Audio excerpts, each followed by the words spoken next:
Hello friends, जैसा कि आप सब जानते हैं कि आज श्री कृष्ण जन्माष्टमी है और मेरे तो ये फेवरेट त्योहारों में से एक है। तो आज के इस शुभ अवसर पर आज हम लेकर आए हैं श्री कृष्ण और उनके एक भक्त की कहानी कि कैसे उन्होंने अपने एक भक्त की रक्षा की। ये कहानी है सूरज की, जो कि लगभग 8 वर्ष का एक बालक था और जिसके परिवार का जो गुजारा था वो लकड़ी काटकर और उन्हें बाजार में बेचकर चलता था। एक दिन सूरज यमुना नदी के किनारे लकड़ी काट रहा था। एक पेड़ की सूखी टहनी यमुना नदी की ओर झुकी हुई थी। सूरज की एक विशेषता थी कि वह हरी भरी टहनियों को नहीं काटता था। सूखी टहनी देखकर उसने सोचा, क्यों ना इसे ही काटा जाए। तुरंत ही उसने अपनी कुल्हाड़ी ली और उस टहनी को काटने लगा।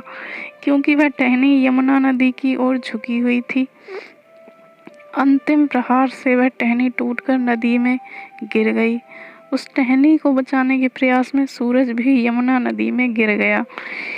यमुना नदी की धारा इतनी तीव्र थी क्योंकि उस समय बरसात का मौसम था। उसने अनेकों प्रयास किए पर वह खुद को उस धारा में बहने से ना बचा सका। काफ़ी देर मशक्कत करने के बावजूद भी वह सफल नहीं हुआ और धारा में बहता चला गया।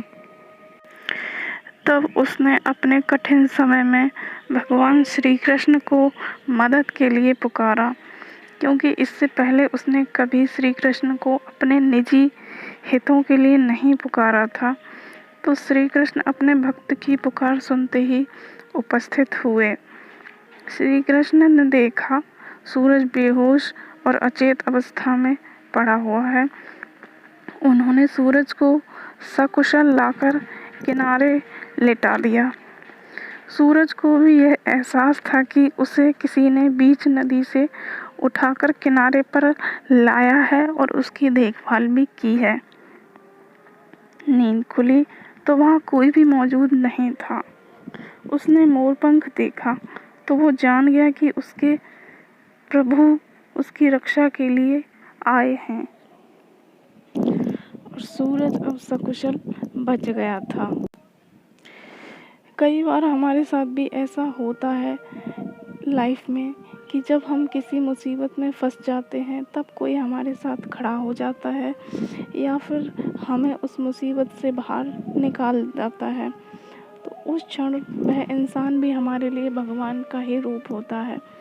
तभी कहते हैं कि इंसानियत जिंदा रखनी चाहिए, क्योंकि इंसान ही इंसान के काम आता है। तो अगर आपके साथ भी ऐसा कुछ हुआ है लाइफ में तो मेरे साथ शेयर ज़रूर कीजिए। नमस्कार, हैप्पी जन्माष्टमी। और अगर ये कहानी आप लोगों को पसंद आई हो तो वीडियो को एक लाइक ज़रूर दीजिएगा और चैनल को सब्सक्राइब